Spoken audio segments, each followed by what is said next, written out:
تو دونوں ہاتھ اوپر کی طرف اٹھائے، اور ایسا بھی ہوا کہ کسی نے دیکھا کہ آپ نے دونوں سجدے کیے ہیں، کچھ دیر بیٹھ کے پھر اٹھ گئے۔ سلامتی ہے ان آنکھوں پہ جو ہدایت پہ نظریں جمائے بیٹھی ہیں، ان کانوں پہ جو ذکر خیر کے منتظر رہتے ہیں، اور ان قدموں پہ جو ہدایت کی راہ پہ گامزن ہیں۔ بسم اللہ الرحمن الرحیم۔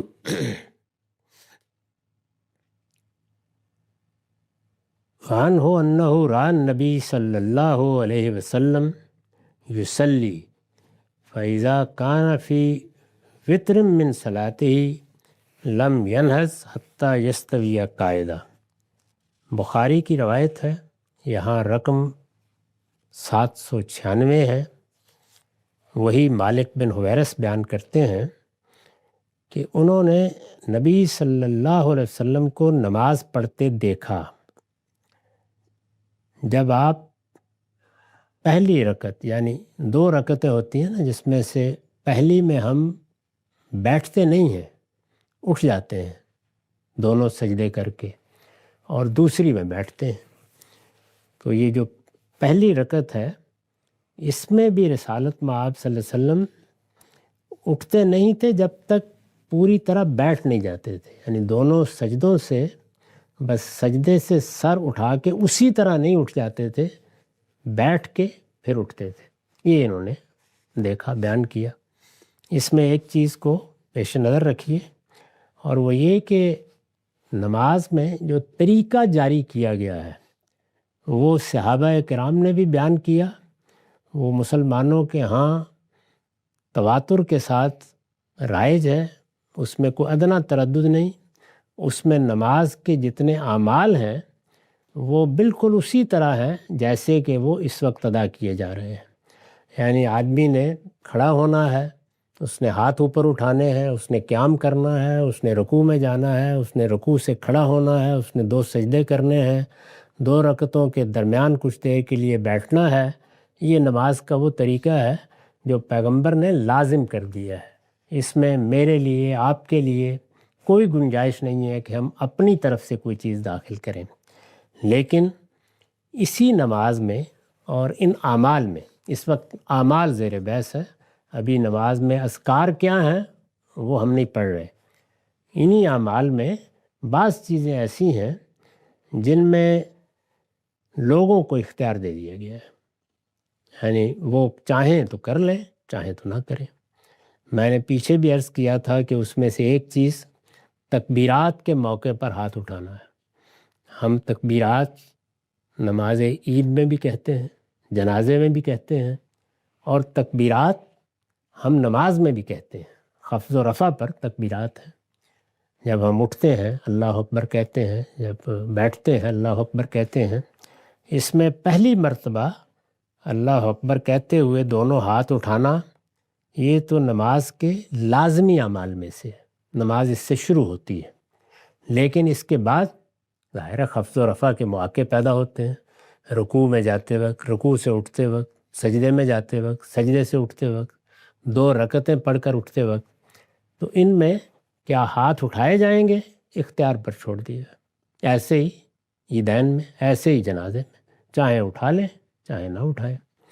یہی صورتحال ہاتھ باندھنے کی ہے، یعنی عام طریقہ یہی ہے کہ آپ ادب کے ساتھ ہاتھ باندھ کے نماز میں کھڑے ہوتے ہیں، لیکن لازم نہیں کیا گیا، اس کو بھی اختیار پر چھوڑ دیا گیا ہے۔ آگے آپ دیکھیں گے کہ یہ جو ہم تشہد کے لیے بیٹھتے ہیں تو انگلی اٹھاتے ہیں، اس کو بھی لوگوں کے اختیار پر چھوڑ دیا ہے، چاہیں تو اٹھائیں چاہیں تو نہ اٹھائیں۔ تو بعض اعمال پیغمبر نے اختیاری رکھے ہیں، ان اختیاری اعمال کے معاملے میں کبھی کوئی نزاع نہیں کرنی چاہیے، کوئی جھگڑا نہیں کرنا چاہیے۔ وہ چیزیں بالکل طے ہیں، متعین ہیں، اور یہ طریقہ دونوں میں اختیار کیا ہے، اعمال میں بھی، اور آگے آپ دیکھیں گے اذکار میں تو بہت وسیع پیمانے پر اختیار کیا ہے۔ اسی ذیل کا ایک اور پہلو ہے جو یہاں بحث میں آ رہا ہے، وہ یہ ہے کہ رسالت مآب صلی اللہ علیہ وسلم اسی اپنے بتائے ہوئے اور اپنے سکھائے ہوئے طریقے کے مطابق نماز پڑھتے ہیں۔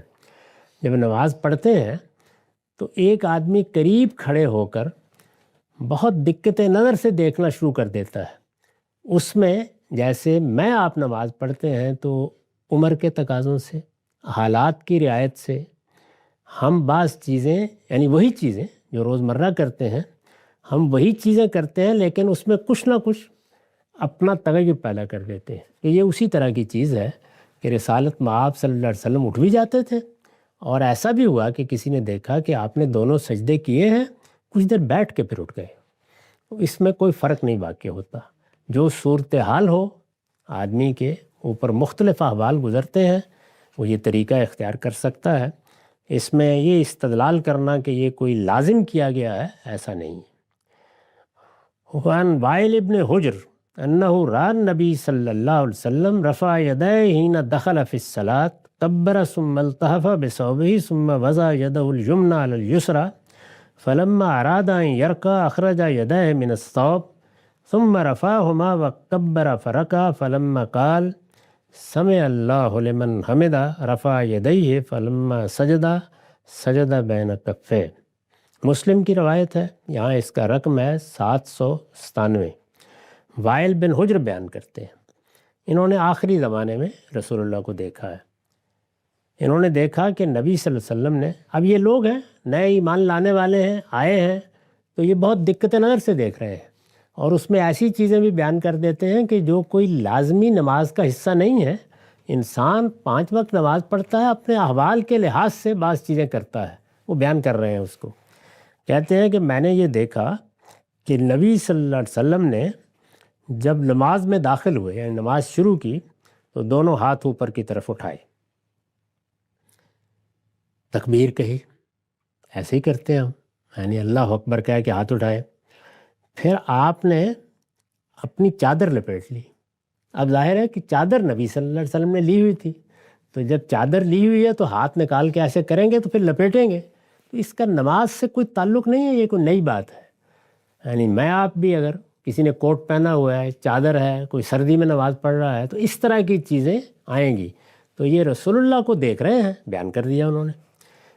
پھر آپ نے چادر لپیٹ لی، اور چادر لپیٹنے کے بعد پھر اپنا دایاں ہاتھ اپنے بائیں ہاتھ پر رکھا، یعنی قیام میں جب آپ کھڑے ہوئے تو ہاتھ باندھے آپ نے۔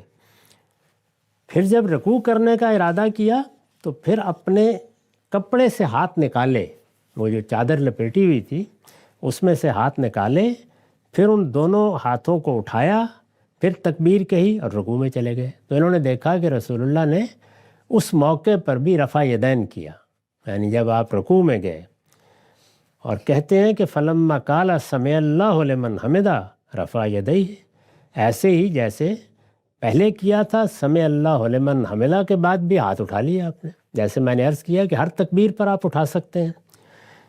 پھر جب سجدہ کیا تو اپنی دونوں ہتھیلیوں کے درمیان میں، دونوں ہاتھ ایسے رکھ کر آپ نے ان کے درمیان اپنا سر رکھا اور سجدہ کیا۔ تو یہ وہی چیز ہے کہ رسول اللہ صلی اللہ علیہ وسلم کی نماز کو مختلف لوگ دیکھ رہے ہیں، ان میں ایک تو وہی نماز ہے جو ہم سب پڑھتے ہیں، اور ایک کچھ چیزیں ہیں جو حالات کے لحاظ سے، جیسے یہاں چادر لی ہوئی ہے، وہ ہوں گی، ان کو بھی بیان کر دیتے ہیں۔ وعن سہل ابن سعد قال کان الناس یؤمرون ان یضع الرجل الید الیمنی علی ذراعہ الیسری فی الصلاۃ، بخاری کی روایت ہے، یہاں اس کا 798 رقم ہے۔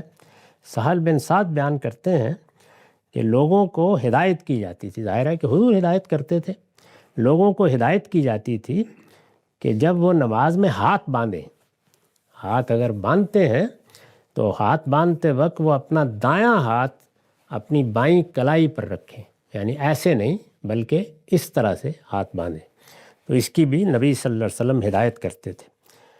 وعن ابی ہریرہ قال کان رسول اللہ صلی اللہ علیہ وسلم اذا قام الى الصلاۃ یکبر حین یقوم ثم یکبر حین یرکع ثم یقول سمع اللہ لمن حمدہ حین یرفع صلبہ من الرکع ثم یقول وهو قائم ربنا لک الحمد ثم یکبر حین یہوی ثم یکبر حین یرفع راسہ ثم یکبر حین یسجد ثم یکبر حین یرفع راسہ ثم یفعل ذلک فی الصلاۃ کلہا حتی یقضیہا ویکبر حتی یقوم من السنتین بعد الجلوس۔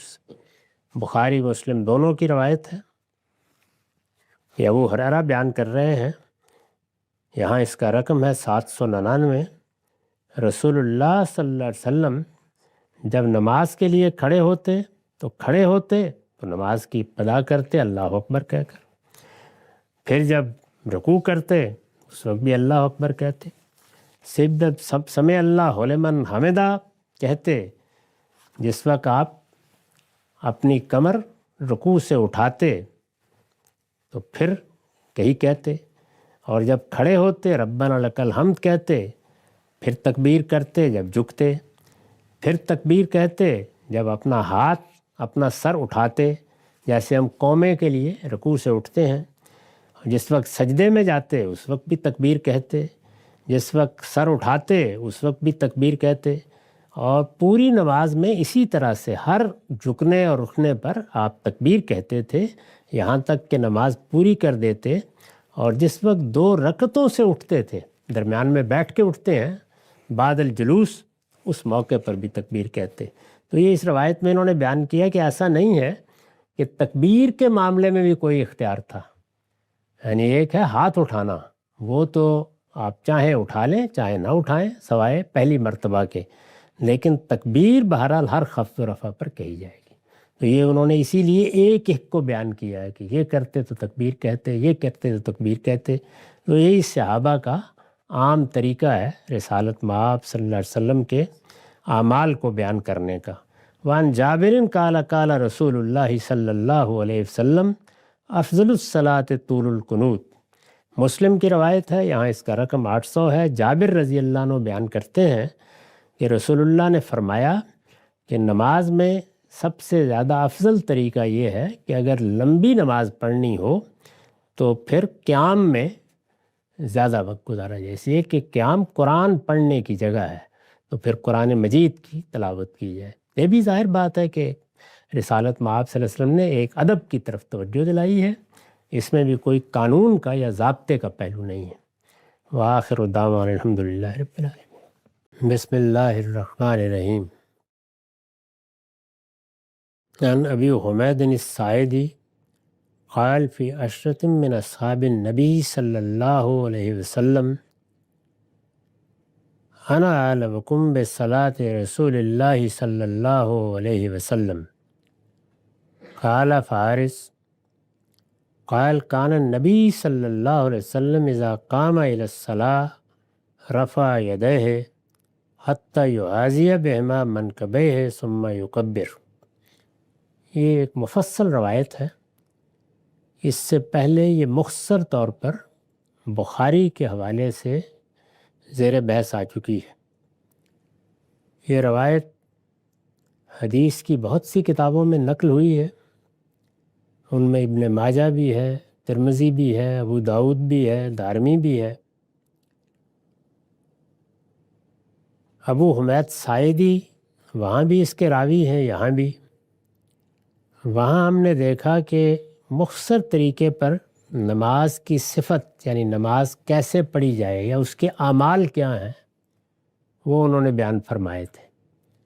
اس میں رفع یدین کا ذکر نہیں تھا۔ میں یہ عرض کر چکا ہوں کہ رسالت مآب صلی اللہ علیہ وسلم نے جو نماز کی سنت جاری کی ہے اس کو 2 حصوں میں تقسیم کیا ہے، اعمال کے لحاظ سے بھی اور اذکار کے لحاظ سے بھی۔ یعنی ایک وہ اعمال ہیں جو لازم کر دیے ہیں، وہ ہر حال میں ادا کیے جائیں گے، ان میں اگر ادنا درجے میں کوئی تغیر کیا جائے تو وہ بدعت ہوگی۔ نماز اسی کو کہا جائے گا جو ان لازمی اعمال کے ساتھ پڑھی جائے، اس سے ہم سب واقف ہیں۔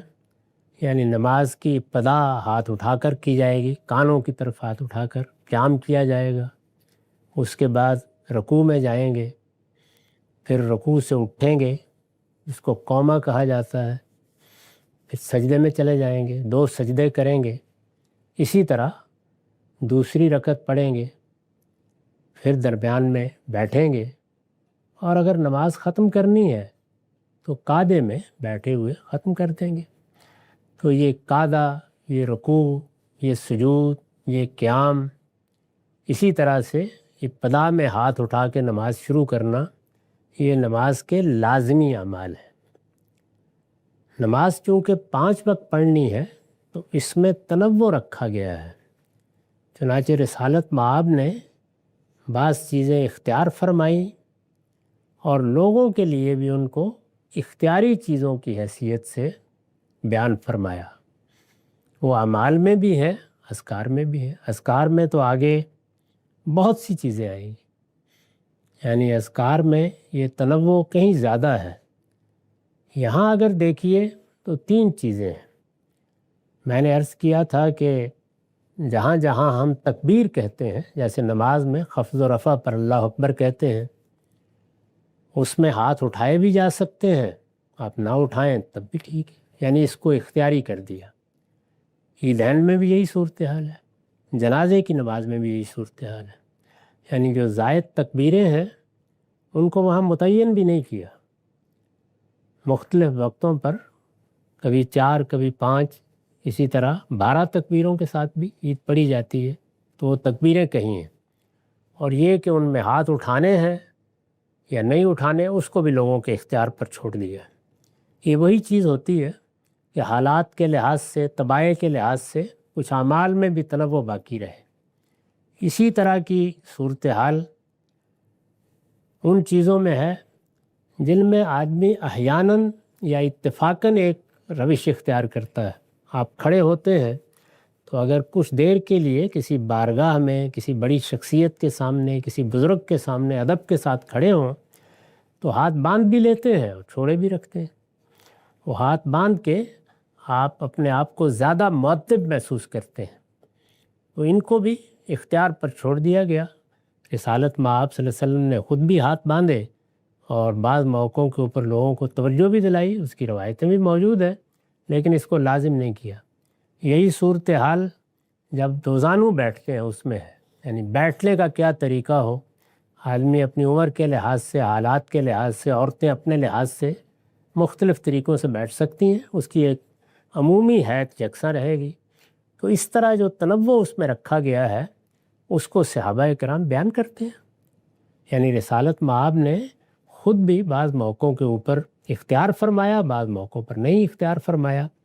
دونوں طرح کی چیزیں منتقل ہوئی ہیں۔ تو اخبار احاد میں پھر وہ چیزیں زیادہ زیر بحث آئیں جو آپ نے مستقلاً تو نہیں کی لیکن بہرحال کی ہیں۔ تو اس روایت میں بھی یہ دیکھیں گے آپ کہ ہر خفض و رفع پر رفع یدین کا ذکر ہوا ہے، تو آپ کر سکتے ہیں، اس میں کوئی معنی نہیں ہے۔ رفع یدین، اسی طریقے سے بیٹھنے کا طریقہ جس میں تورک وغیرہ کی بحث آگے ہوگی، یہی معاملہ بعض دوسری چیزوں کا ہے جن کی طرف میں نے اشارہ کیا۔ ایک اور چیز بھی اس میں زیر بحث آئے گی، وہ جس وقت ہم تشہد میں بیٹھتے ہیں تو وہاں ہم اپنی انگلی ہلاتے ہیں، وہ کیا چیز ہے، کیا لازم ہے؟ میرے نزدیک اس کی نوعیت بھی یہی ہے۔ اس میں جو چیز اختیار کی گئی ہے وہ ہماری عمومی دعاؤں سے متعلق ہے۔ یعنی جب آپ دعا کرتے ہیں تو دعا کرنے کے لیے یہ لازم نہیں ہے کہ آپ ہاتھ اٹھائیں، ہاتھ اٹھا کر دعا کر لیں، ہاتھ اٹھائے بغیر دعا کر لیں، سجدے میں دعا کر لیں۔ آپ دوزانو بیٹھے ہوئے جیسے آپ بیٹھے ہوتے ہیں ویسے ہی دعا کرتے رہتے ہیں، جیسے کہ نماز میں دعائیں کی جاتی ہیں۔ تو دعا کے لیے کوئی خاص حیت مقرر نہیں کی گئی، لیکن بالعموم ہم ہاتھ اٹھا کے دعا کرتے ہیں۔ تو یہ تنوع جو رکھا جاتا ہے اس کو دین کی پوری ہدایت کے اندر اتر کر سمجھنا چاہیے۔ یہی آپ دیکھیں گے کہ اسی شان کے ساتھ اذکار میں سامنے آتا ہے۔ یعنی یہ نہیں کیا گیا کہ بس متعین اذکار ہیں، جیسے میں آگے چل کے بتاؤں گا کہ سورہ فاتحہ قرآن میں لانا ہے، بس یہ لازم اذکار ہے، اس کے علاوہ کوئی چیز لازم نہیں کی گئی۔ باقی سب اسی طرح سے لوگوں کے اختیار پر چھوڑ دیے گئے ہیں۔ کہیں انہوں نے غلطی کی ہے، رہنمائی کر دی گئی ہے۔ تو اس طرح نماز کو اگر سمجھ لیا جائے تو یہ جو ہمارے ہاں اختلافات، پھر اختلافات پر رفع یدین ہوتا ہے، اس کی کوئی حقیقت نہیں ہے۔ اصل بات یہ ہے، اور اس کو ایسے بیان کرنا چاہیے کہ نماز کے معاملے میں اللہ تعالیٰ نے کچھ چیزوں کو لازم کر دیا، اللہ نے کیا، اللہ کے پیغمبر نے کیا، ایک ہی بات ہے، لازم کر دیا، وہ ہر حال میں ملحوظ ہوں گی، ان میں کوئی تغیر تبدل نہیں ہوگا۔ کچھ چیزوں کو اختیاری کر دیا تاکہ ہماری نمازوں کے اندر بھی ایک طرح کا نشاط باقی رہے۔ یہی وجہ ہے کہ تہجد کی نماز کو جب آپ دیکھیں گے، وہ آگے زیر بحث آئے گی، تو یہ معلوم ہوگا کہ اس میں پڑھنے کا ایک طریقہ نہیں رکھا، یعنی اس میں 4 طریقوں سے پڑھیے، تو وہ سارے طریقے حالات کے لحاظ سے، طبیعت کے لحاظ سے، کب آپ اٹھے ہیں، کب پڑھ رہے ہیں، وہ زیر بحث ہے۔ تو یہ بیان کرتے ہیں، ان چیزوں کو سامنے رکھ کے اس پوری روایت کو سنیے، یہ بڑی مفصل روایت ہے۔ کان النبی صلی اللہ علیہ وسلم اذا قام الی الصلاۃ رفع یدیہ حتی یحاذی بہما منکبیہ ثم یکبر۔